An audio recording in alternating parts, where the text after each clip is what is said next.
আমার ছাদ বাগানের খারাপ অবস্থা দেখে আশা করি তোমরাও অবাক হবে। তাই জন্য আমি আজ সমস্ত সবজি যা কিছু ছিল সব তুলে ফেলেছি। আসলে রিসেন্টলি সিঁড়ির ঘরে কাজ হয়েছে সিমেন্টের, তো সিমেন্ট গাছে যাওয়ার ফলে গাছগুলো সব নষ্ট হয়ে গিয়েছে। তাই একান্তই উপায়হীন হয়ে সেগুলোকে উপড়ে ফেলতে আমি বাধ্য হয়েছি। দেখ, শখ করে লাগানো এই বেগুনি ফুলকপিটাও কেমন পচে গেছে, আর এই লঙ্কাগুলো বেশ ভালোই হয়েছে। তাই লঙ্কাগুলো আমি ছিঁড়ে নিলাম একটু চপ বানিয়ে খাওয়া যাবে বলে।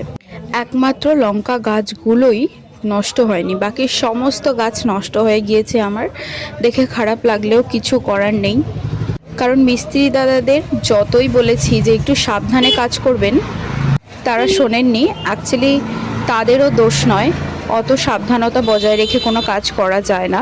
কিছু গাছ ভেঙে গিয়েছে, কিছু গাছ সিমেন্টের লাগার ফলে মরে গিয়েছে। আর আমার কিচ্ছু করার ছিল না, কারণ আমি ভেবেও ছিলাম যে ওপর থেকে আমি মাটিটা ধুয়ে ফেলবো, কারণ ধুয়ে যদি আমি ফেলি তাহলে সিমেন্টটা গাছের গোড়া অবধি পৌঁছে যাবে, আরও নষ্ট হয়ে যাবে। যতটা পেরেছি তুলে ফেলার চেষ্টা করেছি সিমেন্ট। দেখো, এই সবজিগুলো আমি তুলে নিয়েছি, আর বাকি আরও নতুন কিছু চারা বসাবো ভাবছি, আর বসালে তোমাদের অবশ্যই শেয়ার করব। টাটা।